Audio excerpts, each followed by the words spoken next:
Hello, Craig. Great to chat. It says Craig and Maria, but just Yeah. Craig today. Great to have a yak again. And you had me on your YouTube a while back, and we chat a fair bit in the background, and shared a similar story over the years, taking the journey together. And Yeah. yeah, thanks for coming on to have a bit of a talk and tell us about your story and your learnings over the last 10 years. Or when did you say you started out with all this? Thanks for having me on, Marty. I appreciate it. No, it's probably, Maria herself down this kind of path of learning about nutrition and everything over 20 years ago now. And Wow. I kind of came over to the eating keto myself, like, I don't know, 15, 16 years ago or something. Because the wife is cooking it, you have to eat it. Exactly. It's sort of like slow transition. You see it a lot with, people is the wife will come on board, and then the guy will slowly be like, okay, what are you doing? Why are you looking so good? Why you have so much energy? I should probably eat a little better too. This food's not too bad, and I'll try it and check it out. And Exactly. yeah, so Maria had her own issues that she was working through and dialed it in, and it was a bit of a cafe Self-hacking. chef and exploring different recipes. Is that right? Yep. Yeah. It was it was basically her just hacking herself and figuring out, okay, I've got PCOS, I've got acid reflux and IBS, these digestive issues. And you go to the doctor, and then they offer you, okay, you want some antidepressant for your depression. And she's like, I'm not depressed. I'm just sad that, this or that. And, just never once asking about nutrition. Right. And Yeah. that like a week later, our dog got sick. It was losing patches of its hair. So we took it into the vet, and the very first question is, what are you feeding it? Right. And for herself being like back to back like that, it was like, wow, this is weird, right? Like, shouldn't that be the first question for humans too? Right. And, and she went to school, college for nutrition and exercise science. And most of the nutrition was, basically the food pyramid and, that kind of talk. And she's like, okay, well, I'm already doing all that, right? I'm eating healthy whole grains, and I'm eating, low fat and, all this stuff. And she wasn't losing the weight. She wasn't fixing her issues. So she just started researching on her own. And that's kind of what led her on this path of, oh, low carb. That's interesting. Let's, dive deeper into that. And as she started changing things on herself, her IBS went away, her acid reflux went away. She lost the extra weight she had, and her PCOS reversed. So, everybody started asking, what are you doing? Like, you look great. How do I get a bit of that? Kind of that word of mouth that is so huge in this community, I think. That's where it all started. I mean, to this day, we pride ourselves in that we've never paid $1 for advertising, not a single dollar of advertising from the time we started then all the way to now. It's just always word of mouth. And you've developed a really vibrant following community, and we were chatting about just the effort it takes to put into the community to make, to work with people and help people and develop relationships, and they trust you, and you've just built such a massive following over the years that, And that's really important, that, we, from the beginning, we're always like, okay, we're only going to promote and do what we believe in, like 100%. Like we're not going to, people don't like it when you sell out or start, pushing stuff that maybe don't align with your principles. Right. And so we've always been that was like number one importance to us, is that, align with things that fit your principles and fit the science. That's kind of the foundation too, that I think a lot of people, our followers, really appreciate, is that we're not dogmatic about things. If we see evidence that points to something different, we're going to change our views, right? We're going to shift our views. We're going to update things and go with what works best. And you're a bit like me. You're an electrical engineer, and you've sort of been learning along with Maria and working out how it all fits together. And we've all learned a lot over the last, especially 5 years or so, of how it works. And I'm going from, this low carb keto thing to understanding, what the ketones do, what the insulin do, what does protein do, what is satiety, what is nutrient density. So it's been a fun journey. I was trawling your Amazon page, and it's like 20 books. Did you say it's Yeah, I think absolutely massive there what you built are. over the years? Yeah, and that's not. Is that on Kindle? Oh yeah, it's on Kindle. Switch it to on the top there. Switch it to regular books, and it'll be in the search. Even more. Or yeah, I mean, yeah, those are most of our published books aren't showing up there for some reason. Yeah, scroll down, then they're all. Those are all the published ones. It's absolutely epic. And then the second page of it.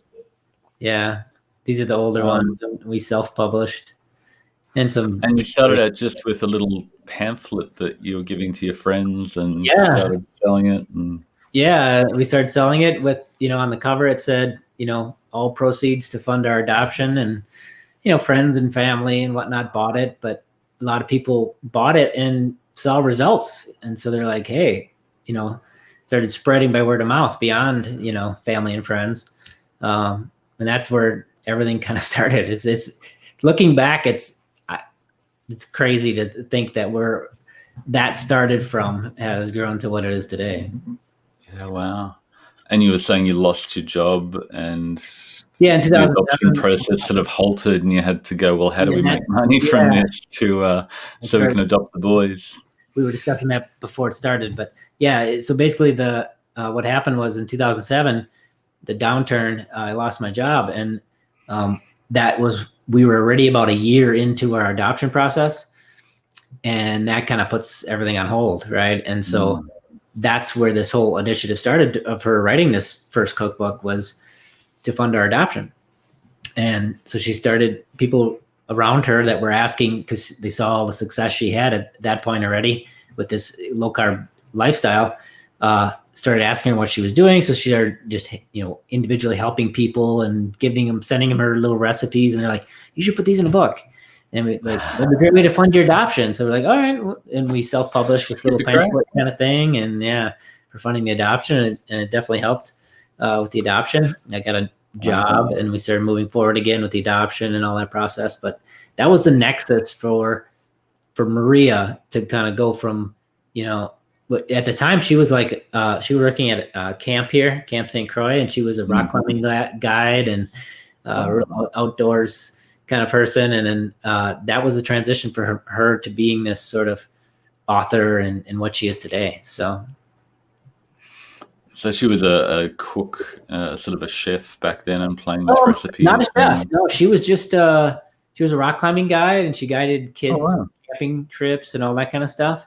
She just always liked to cook, and for what I don't know if she has a latent chemistry,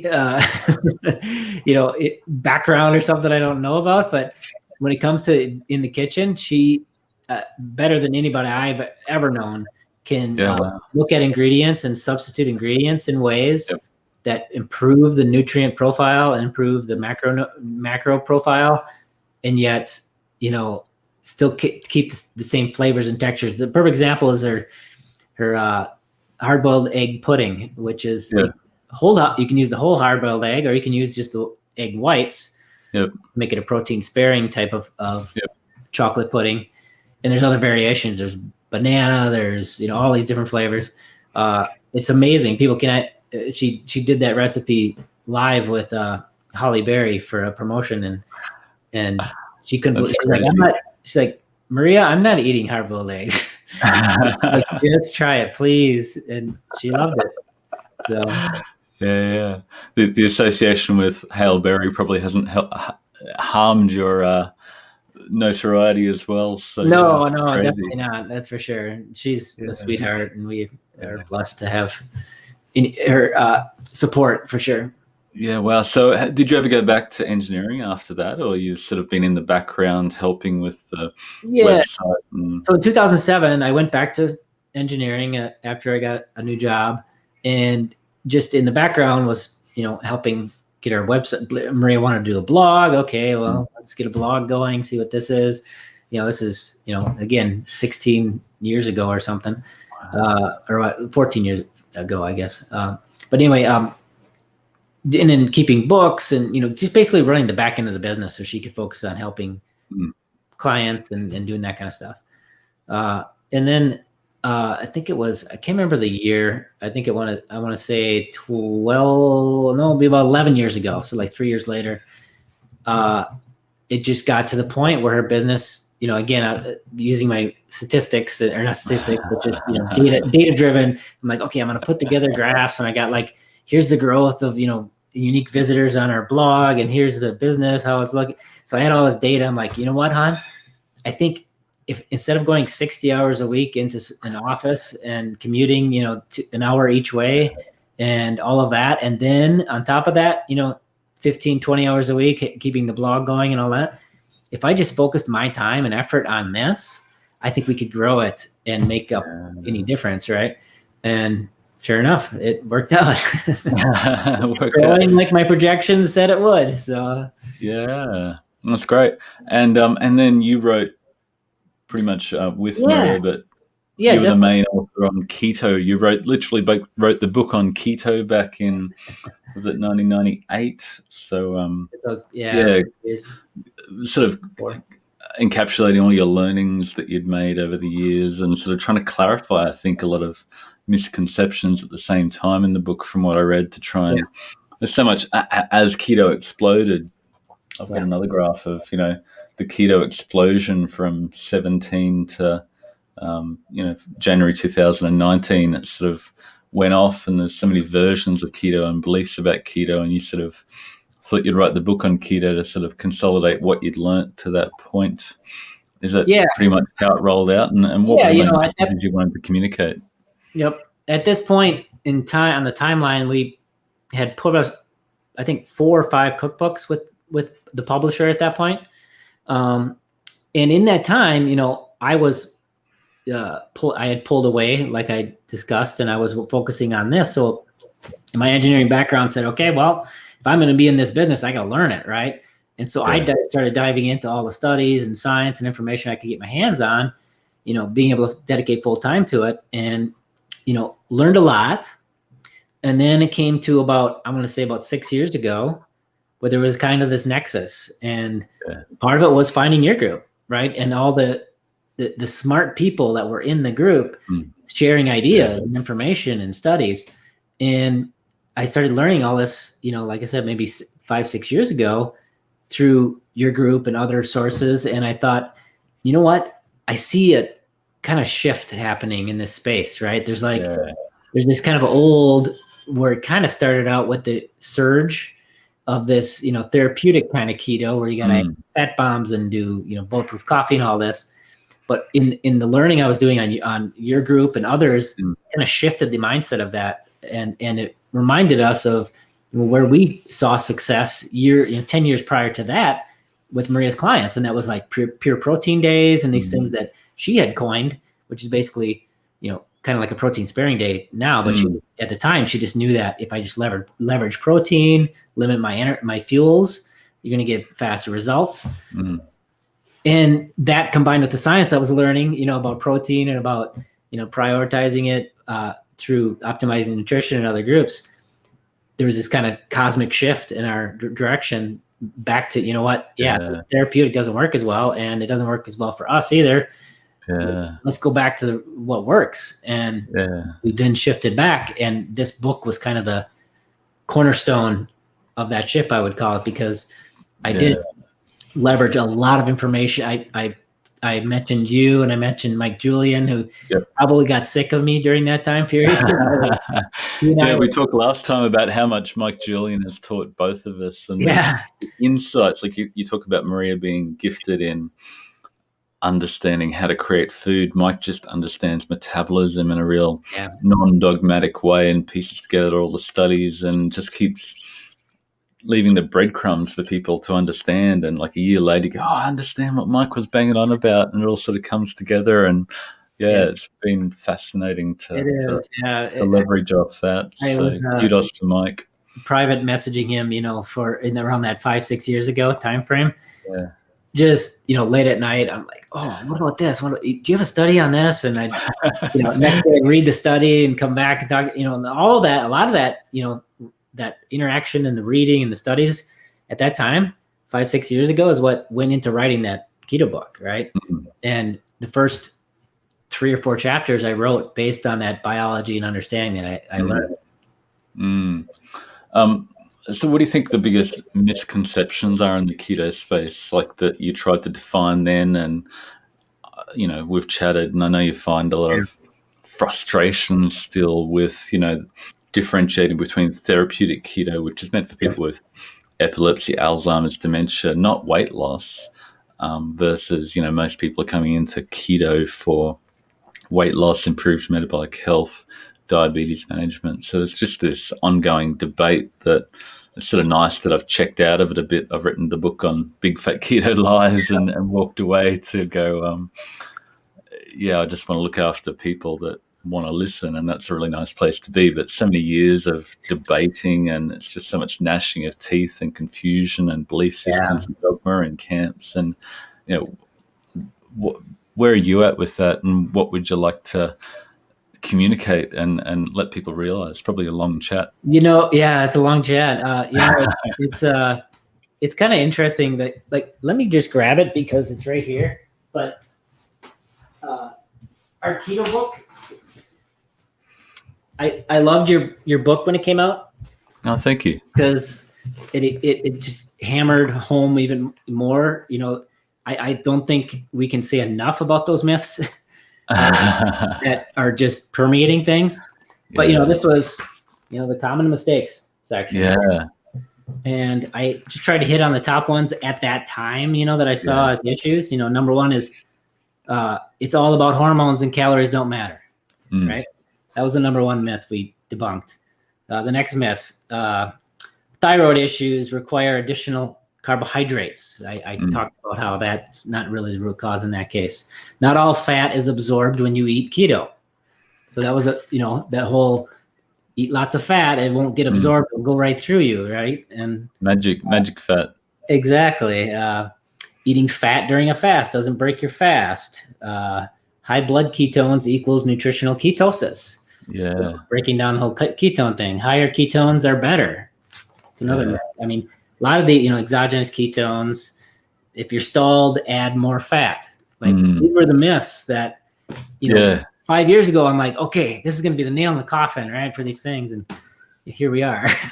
We're still banging on about it. Oh yeah, and the problem is, the problem is there's certain factions like Dave Asprey. He's got a whole industry, of profit and whatever coming in off of bulletproof coffee. And guess what? He's not going to stop promoting the bulletproof coffee no matter what the science says.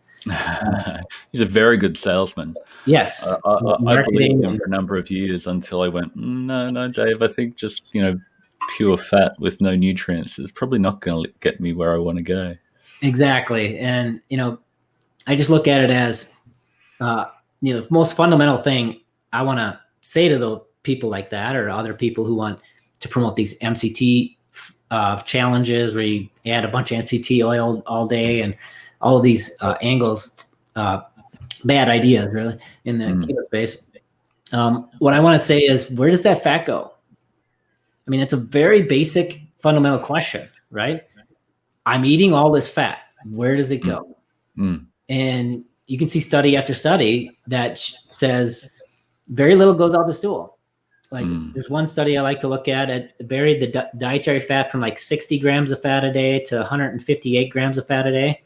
And the fecal output of fat was constant, did not change, and was always less than 10 grams, usually around like 5 to 8 grams of fat in the stool. Wow. Okay. So it doesn't change. It gets absorbed. That's the only other option, right? Unless you do too much bulletproof coffee and MCT, and I just get like diarrhea, and it's like, well, that's not the way I want to live for the long term. That's a few extra grams going out that way. That's what happens when a few extra grams of fat goes out that way, right? Like the old Olestra, the lean chips. Remember those? That was a fat that wasn't digested. That's and crazy. You get another, 5 to 10 grams of fat going out the stool, and you have uncontrollable stool. So the idea that you can't digest fat, and it just, what do they call it? Uncontrolled diarrhea. It may be a side effect. It's like, oh, sign me up for that one. Exactly. So that's, the people that say it goes right through you. Well, if you're eating 90 grams of fat and you think that's going right through you, holy cow, you're not getting out the toilet all day. Like that's not going to be good for you.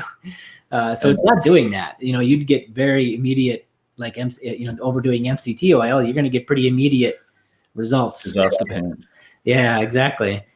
So then the other option is, where does it go? It gets digested, right? And it ends up in the bloodstream. So once it's in the bloodstream, you better hope it goes to your fat cells, right? Because what are the other options? High triglycerides, if it just sits in the blood. If it's not going in the fat cells, it's got to be burned, but it's just displacing burning your own fat for fuel if you're doing that. And then the only other place it's got to go is organ fat, fat. Like, you don't want it. You hope it goes to your fat cells, right? That's the best and possible. storing all that fat around your liver and your pancreas and your heart is metabolic syndrome. So you're just loading up all this extra dietary fat and loading the gun for worsening metabolic syndrome because somebody told you that you needed higher ketones, so you needed to eat higher fat. And people just go, ketones my end goal. And it's just a recipe for disaster for a lot of people. I think initially it might help people transition to a more satiating diet, but eventually they've got to go, okay, I need nutrients and less energy, which is where the protein's very modified fast and protein leverage and all that stuff comes in.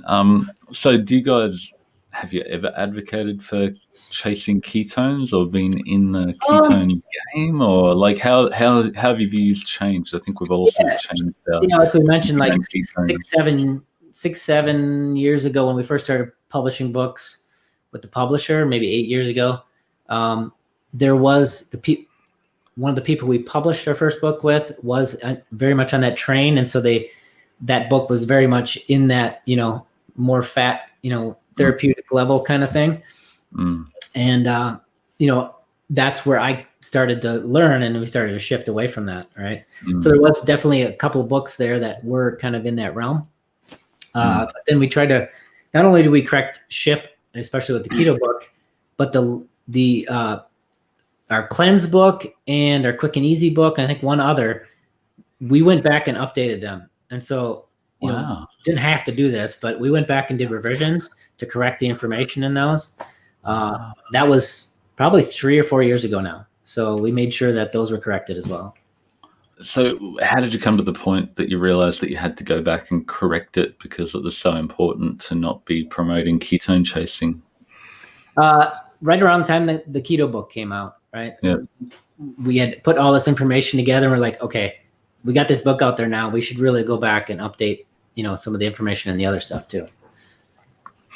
Yeah, that's really impressively gutsy of you, because there's so many industries that have grown up really around keto and ketone chasing that are going to be really hard to turn around because there's massive investment money in them, and like exogenous ketones that really every keto guru was a affiliate for Keto OS for a while there, and making a killing off that and telling everybody just, what was it? Adam Nally said, increase your ketones by whatever means possible, which is, here's my link for the Keto OS so you can, dump in more ketones, get your ketones high. And it's just it's crazy, but we were all sort of trying that on and believing in it. Yeah.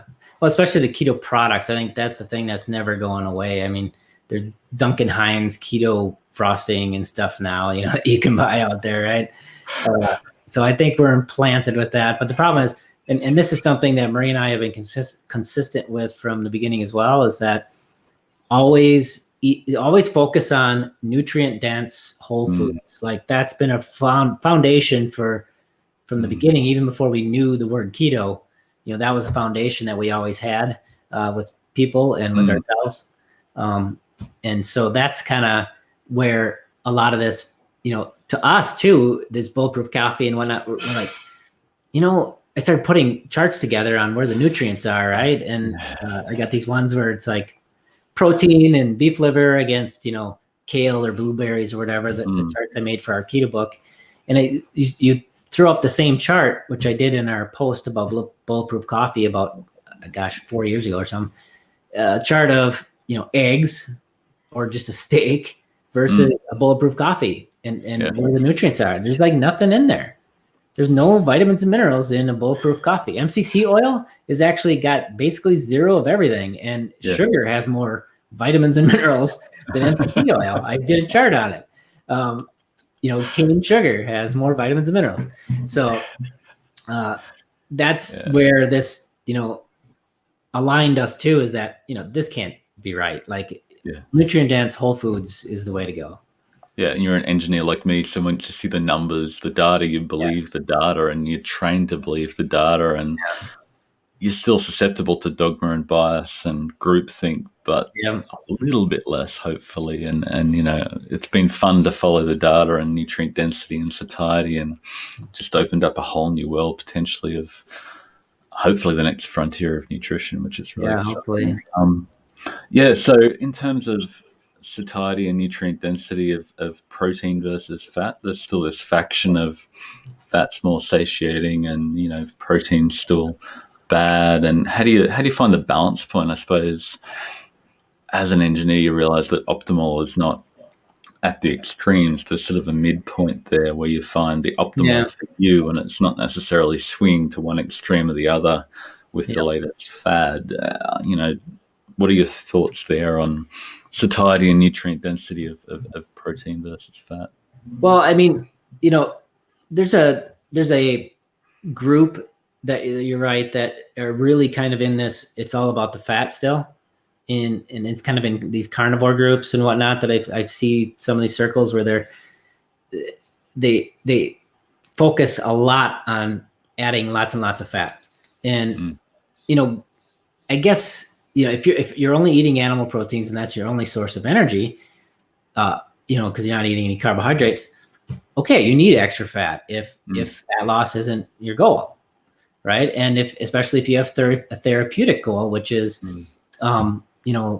bipolar disorder, Alzheimer's, seizure control, you might need to up the fat a bit for those situations. But our position has been if you want to burn more fat off the body, lower it in the diet, right? And so I don't see that as, it's like even to the extremes like you talked about with carnivore. In our carnivore cookbook, we started it out by saying, what's your why? Why are you doing this? If your why is, seizure control, bipolar disease, Lyme disease, like it was for me, then okay, let's try it as a tool. And it's kind of an ultimate elimination diet at that point. We called it the carnivore autoimmune protocol. And you go down to beef and salt, and then you slowly add things back in to see what you can tolerate, and use it as an elimination kind of diet. Yeah. If it's just weight loss and whatever, general health, okay, then mix it up, add different proteins, add different things, to get eggs and stuff to get to a better nutritional profile. But then it's all about protein to energy, right? We sorted all the proteins in that book by protein to energy ratio. So if your weight loss is the goal, just move up the chart to the cuts with the higher protein energy. If weight loss isn't a goal, then move down. It's really kind of the simplest diet on the planet at that point. Yeah, and I think the magic of the carnivore, like you said, is autoimmune. It eliminates most of the things that trigger a negative autoimmune response for people who've got some level of gut permeability. But you're also getting bioavailable protein. The protein you're eating is incredibly bioavailable. So people go, it's the magic animal fat that I'm eating, and they start to worship that. But it's like, no, okay, it's really the protein, the bioavailable protein that's giving you satiety. And once you get to that point and then stall out, the next step is to go, okay, I need adequate protein, but not too much energy. Like you said, if you want body fat to be burnt and to use the body fat, a little less dietary fat. And it's not the most, fat and carbs spike dopamine, and carbs and fat together spike even more dopamine. So we fall in love with fat, and it's a struggle to relinquish that belief that fat is magical. But who doesn't like butter? The data says otherwise, unfortunately. Cream, but it's one of the things is, those people that are doing that, they're still getting a decent amount of protein because they're mostly carnivore. So you look at them, they're probably getting 90 grams of protein or something for a woman that's not very tall. You know, they're at least getting adequate protein. Yeah. They're just adding a lot of fat on top of it. And I mean, for me, if what I think gets lost in that discussion all the time is what's more satiating. It's calorie for calorie. And then then if you set it in that context, I don't think there's a question, right? Like calorie for calorie, what is more satiating? Yeah, I can sit down and I have these. I see on Instagram they have meat cookies, they call them, and they have a coating about yay thick of butter on the top. Yep. Their meat cookie, their hamburger, and there's a bunch of those, and that's what they're eating. Well, yeah, you get really satiated because you just ate like 2,000 calories. You know, it's like those 3 cups of lard are really satiating. Yeah, but that was 3,000 calories, and exactly. And so I look at it as if you go calorie for calorie, there's no question. You sit down with, I mean, you could sit down with like a 12-ounce fillet of cod or whatever. That's a big piece. Like you're going to get sick of eating that. And what is that? 400 calories or something? Like not even 300.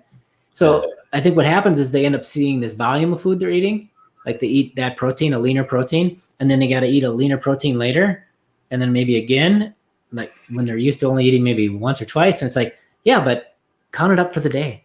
Okay, for the day, you're still eating half the calories and staying satiated. Yeah. Yeah, they have to eat 3 meals a day to be satiated, and they feel hungry with this high protein, lean protein. But like you say, it's so much less actual calories that they're consuming. And we've had the luxury of having access to all this data that enables you to analyze satiety per calorie. How much do people eat when they prioritize different nutrients, macronutrients, micronutrients, and it's just really clear that the more nutrition, the more protein, the more you get a leveraging effect on satiety. So if you just prioritize nutrient-dense, higher protein percentage food, you end up more satiated and less consumed by food. So how do you avoid the extremes? How do you, like, I know you're a massive proponent of protein-sparing modified fast in some instance, but like, that's really hard to stick to. So how do you sort of ratchet up from where you are now towards optimal? You sort of do a couple of days of protein sparing modified fast with a sort of normal low carb diet the other days, or how do you balance that for the clients? Yeah, we like protein sparing as a tool a lot, but you know, it's a tool. You know, Lyle, when he came out with his book on protein sparing, I mean, it's pretty extreme. You're doing it every day. It's pretty radical to dive into that. But we thought, you know, let's take some of the principles and mix it in to make it something people can use as a tool and use it more often. By more often, I mean, you know, you could do 1 to maybe 3 days in a week of protein sparing, and then the next week do 1 more day, and the next week do 1 more day. So it's a tool you could add in as needed. Versus something you have to do this, you know, 2 or 3 weeks straight of this, you know, crazy low energy. And then we also, if you're doing it regularly, so if you're every week you're adding a protein sparing day, we also say to add an overfeeding day as well. It's just basically just, you know, eating at maintenance type calories for a day, keep the metabolism honest and all that. Yeah, we find with the data-driven fasting, it works really well if people test their blood sugars and their blood sugars are a little bit elevated and they're really hungry. They just prioritize protein because they know they've got plenty of energy on board. And that actually tends to drop blood sugars. And when they get hungry later on in the day, they can eat more to satiety and maybe a bit more fat, maybe even a bit more carbs, depending on what their goals are and how low their blood sugars are. And that sort of works. So I suppose it's a matter of finding, not swinging from 10% protein to 60% protein, which is just really unbearably painful because you get hungry because you're eating so few calories and you can't eat enough energy and your body's crying out for energy. It's just sort of, how do you find that balance point that's sustainable? You're not doing a 3-week fast. You're doing a sustainable lifestyle because you want to get into a routine and habits that will last for the long term. Well, that's where we think it's so powerful, is because a lot of people, you know, let's reset. It depends on where you start out as well, very much, right? We have a client who he's started out at 645 pounds, right? There's going to be a long ways before his body is what you said is energy starved, right? I mean, to be truthful, Definitely. he do protein sparing almost every day as long as he, keeps metabolism honest with overfeeding for extended periods, and he has been. But somebody's 30 pounds from their goal weight.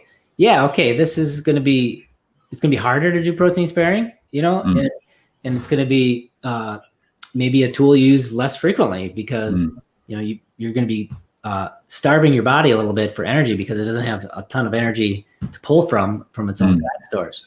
I mean, and we never tell people like at goal weight to do protein sparing days. I mean, that wouldn't, the purpose is to speed up fat loss, right?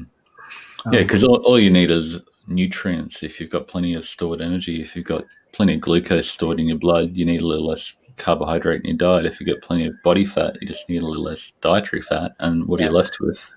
Protein, vitamins, minerals, amino acids, free, omega-3, and that's what you need to prioritize and let the body pull the energy. And that's where we're positioning this a lot too. Is instead of doing a 36-hour fast or a 48-hour fast, where you might start losing lean mass, or from a water fast, right? So instead of water fasting for 2 days. And then, a lot of times people will refeed then with, more calories at that point. Yeah. Why not just do a protein sparing day? And then you don't have to refeed. And then, you stay satiated during those days, get your protein, get your nutrients. I think it's a really good alternative to extended fasting. Yeah, because you're never going to get enough protein over the extended fasting if you do it forever, and then people end up being skinny fat. You've talked a lot about oxidative priority lately, you and Maria, and how has that understanding changed your approach to nutrition? And that'd just be interesting to unpack that journey. And for me, it's been a real revelation and it's influenced my thinking on how to optimize nutrition. Definitely. It's, it was one of those key building blocks that kind of went into writing the book Keto. Oxidative priority was one of those key fundamental understandings of the body, how the body works, and how, losing body fat is all about understanding energy metabolism, right? Understanding how your body deals with energy and releases energy and all that kind of stuff. And oxidative priority is one of the key principles of the body or properties of the body for doling out priority of things you eat, right? I like to think of it as do a lot of car analogies. Kind of, I wasn't a huge car guy, but I like the analogies for some reason. But I like to think of it as your blood vessels are like the fuel lines on a car, right? You don't ever want to run the engine too rich and blow it up. So you don't want to give too much fuel to the engine, and so you tightly control how much fuel's in that fuel line, right? And same thing happens in the body. It likes to really tightly control the amount of fuel in the blood at any given time. And it's not much, right? I think I added it up with between at rest for a typical person, the glucose, free fatty acids, and ketones in the blood at any given time is less than 100 calories, I think. So you got less than 100 calories floating around your entire blood volume. And then when you eat this meal of 1,000 calories of protein, fat, and whatever in it, the body's got to prioritize because you're getting flooded with energy, and so it's got to prioritize what it stores and what it burns at that point, right? It's all about prioritizing fuels for burn these now, and I'll store these for later, and how it does it is basically opposite order of storage capacity. Body fat is basically unlimited storage capacity, right? Like most amazing thing, I don't want to embarrass him if he's on, but I won't say his name. The man who is 645 pounds, he's doing amazing. He's lost over 125 pounds, I think. But he was not, his A1C was 5.6. Yeah. And fasting glucose was 90 at 645 pounds, because he could, I assume, genetically, he's making new fat cells. So his fat cells never get stuffed and inflamed, He's gifted with a very, very high personal fat threshold that he can just keep on building, adipose tissue without adding visceral fat to the point that you get metabolically deranged. So you're sort of gifted that you're probably still healthy at 500 or 600 pounds, which is crazy. But it's amazing metabolically, what's happening there. And so in that case, again, theoretically, fat storage is unlimited. You literally have millions of calories stored away in fat. So body's like, that's the biggest storage capacity. It's the easiest to store. Store that fat away whenever you can if you've got higher priority fuels, right? And that's why fat's left. But then you go up the chain and you start talking about, things like protein. It doesn't really get burned as a fuel unless there's no other fuels around, basically. And then carbohydrates, and then ketones, and then alcohol, because alcohol's got to be the number one priority because there's no place to store it. So again, it kind of inversely with storage capacity. Fat, huge storage capacity, so that one's last. Alcohol, zero storage capacity. That's got to be first, right? So I got to burn the alcohol first because I have no place to store it. And too much alcohol in the blood means you can die. So the body starts burning alcohol, and while you're drinking those alcoholic drinks, you have a couple of, snacks, and all that fat and whatever gets stored because his body's dealing with the alcohol. So it kind of explains certain things about energy and weight loss for sure.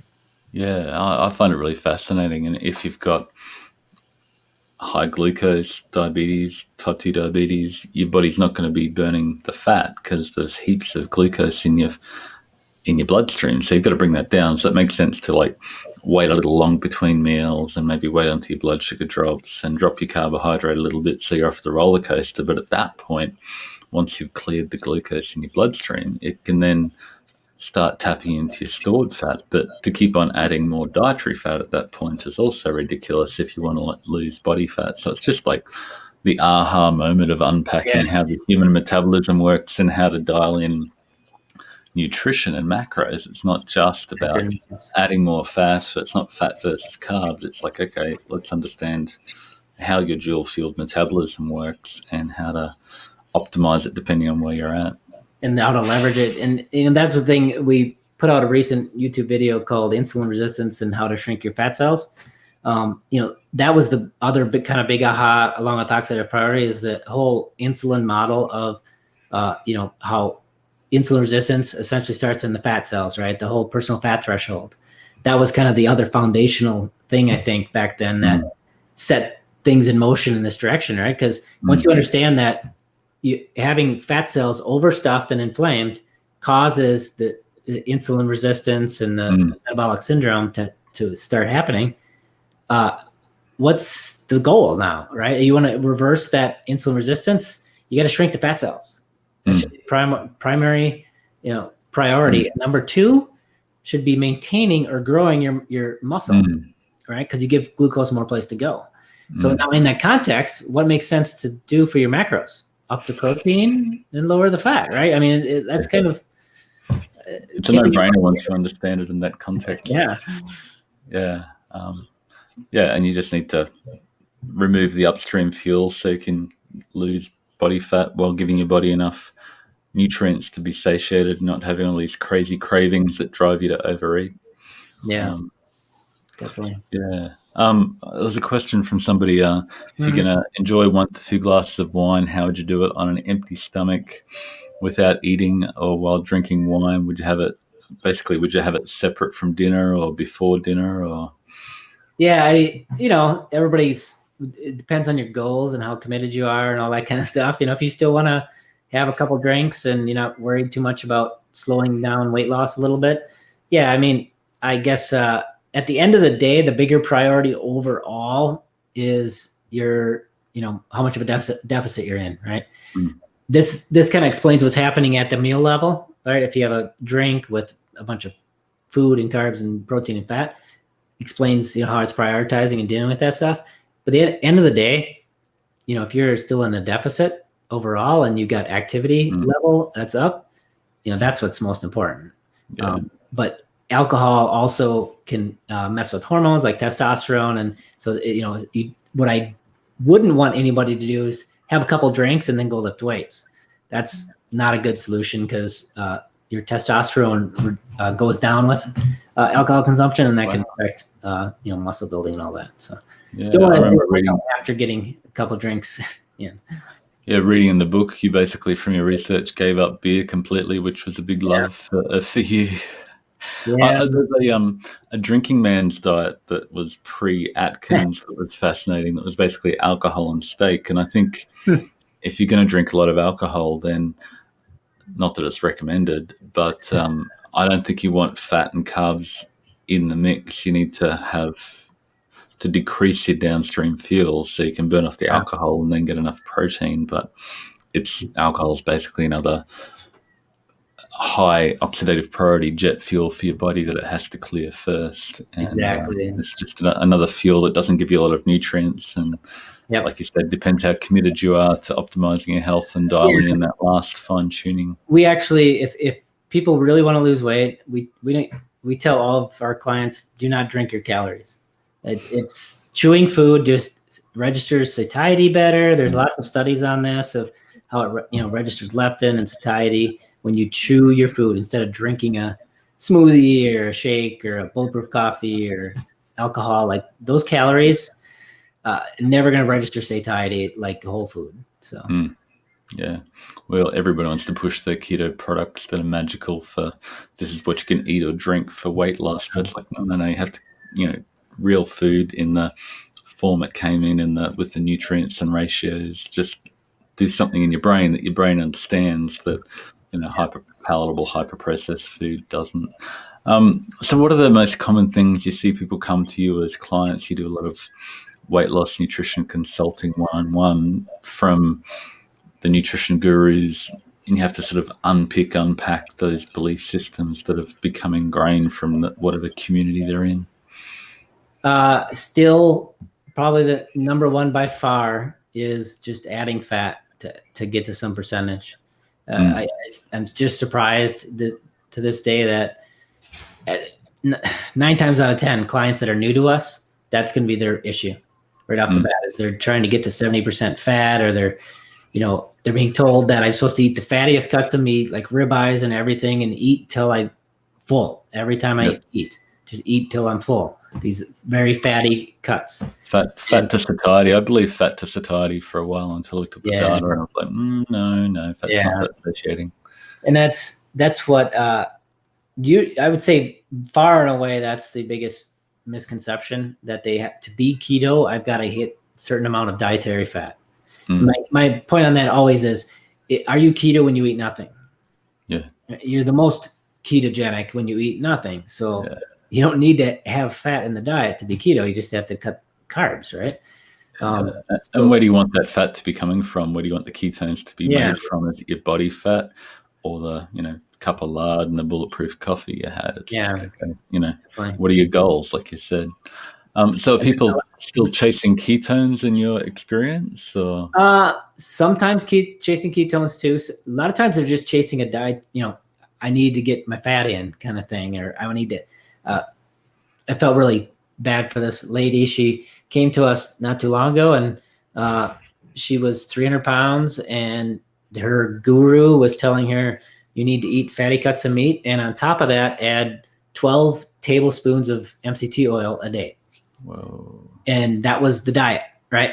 And she's gaining weight. And she, after, I don't know how long it was, after just doing nothing but gaining weight, she said, up it to 14.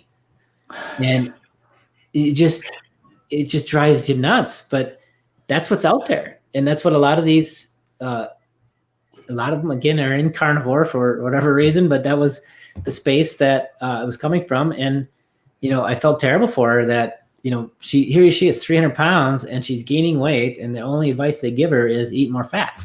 It just I bang my head against the wall sometimes, I swear. And what happened with that lady? Was there a happy? She's following us, and she's losing weight, and she's doing great. Feels more energy and upping your protein. And that was the other thing I was going to say is a lot of those people also, either underlying or in general, aren't eating enough protein. That woman, she was in it 12, 14 tablespoons of MC2 all a day, but she was only eating 50 grams of protein. Wow. So, which is probably under the RDA recommendation, the absolute minimum to prevent deficiency, let alone being optimal. Yeah. So once you start cramming in enough protein, satiety kicks in, nutrient density, you're getting a lot of nutrients with that protein.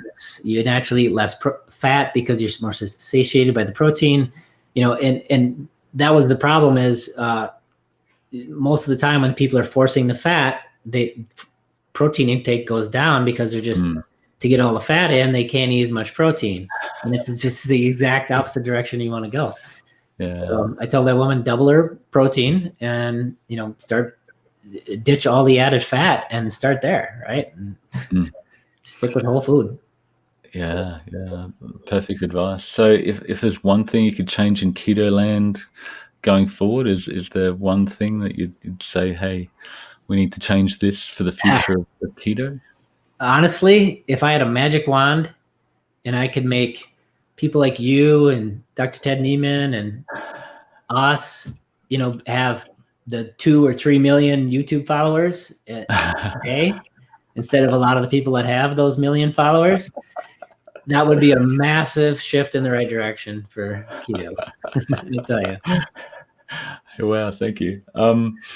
So after the last 15 years or so you've been on this journey, where do you see the trend of keto going in the future? Obviously, it's quite a fractioned challenge sort of name that a lot of different belief systems fit under, and what does keto mean? And it's quite challenging because there's so many like little subcultures and communities and beliefs.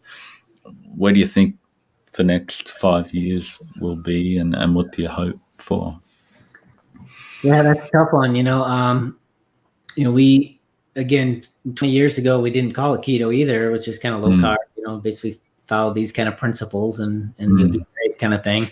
And add in some pure protein days occasionally.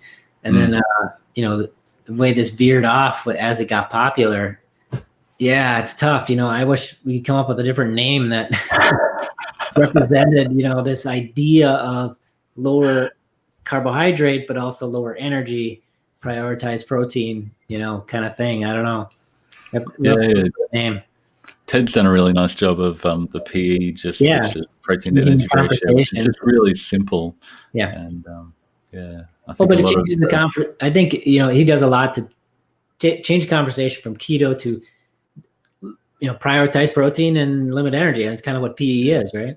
Yeah. And it's just super and wonderful, simple. And I think a lot of the keto gurus are now saying, well, how do I get off the keto trend, which is sort of turning around a little bit, and how do we reinterpret this for the future? So it'll be really fascinating to see what keto looks like in 5 years and where it is. And I'm hoping, keto, we'll probably be using in some form keto years to come. I hope the definition or general understanding of what that is shifted. We get it all the time in our groups. This, like you mentioned, our following is strong because we spend a ton of, there's no off days. We spend a lot of time on our groups and supporting people and helping people for free too. But all the time, daily, I get, well, I've been keto for 6 months, but I'm not losing any weight. What do you have any suggestions? My first comment, 100% of the time is, what are your macros? And either they won't know or they're following, really low protein, really high fat, because that's their definition of keto. And that's what I hope, we can get to is when people think of keto, they don't think of eating lots of fat. And being afraid of protein. Yeah. It'll turn the blood, afraid of protein. glucose in your blood. Yeah. That's my hope, is the perception of what keto is shifts. Yeah, me too. It's exciting times. I think a lot of things are changing at the moment, so it'd be interesting to see what unravels. So what's going on for you guys in the future? You're back in Minneapolis now and living. Yeah, busy as ever. We got 2 books in the works. Wow. The Sugar-Free Kids, that's coming out in August. We're pretty excited about that. Holly Berry is actually doing the forward to that book. So wow, lovely. And then we actually have 2 ebooks that are protein sparing modified fast ebooks, and our publisher wanted us to make that into a published book. And so we're bundling those up, adding like 30 new recipes, and I added like 40 pages of science to the front, and we're making that into a book at end of the year, January timeframe. And the exciting. next one, that is a project I can't 100% say what it is, with Holly Berry too. So wow, pretty excited. That's exciting. Yeah. Superstar actress helps with promotion, and that's great. Definitely. It was funny. I remember you saying that last one interview we did that eating Maria's food is not so great because it's always out in the ice, being reconstituted 3 times for 3 different meals, and by the time you actually get to eat it, it's not maybe as good as it looks all the time. It would be amazing just eating all these meals that Maria cooks for the recipe books all the time every day, but it has its pros and its cons. It's not as that steak, it had to sit out, and she had to cut it, and she had to get the lighting right, and by the time it gets to me, it's cold. But but no, it's that is a little bit of a quirk of it. Everybody's like, oh, you get to eat all that. Yeah, so usually leftover or reheated, but so good. But I do want to give her a shout out for her ingenuity, because some of these, I don't know if you've seen some of the recipes we've been putting out here recently, but she's got her protein sparing bread has been just blowing up. It's made with just egg whites and egg white protein powder, and makes it basically like a Wonder Bread. We just made a tortilla out of that. We did protein sparing ice cream, which is basically egg whites, hard-boiled. It's kind of like the pudding, hard-boiled egg whites and almond milk and some sweetener and cocoa, and then put it in it to churn it, and it makes the creamiest chocolate ice cream. And it's like protein to energy ratio of like 6. Wow. Because it's from egg whites. The boys must love eating all her food all the time. Yeah, they definitely like the benefits of the treats for sure.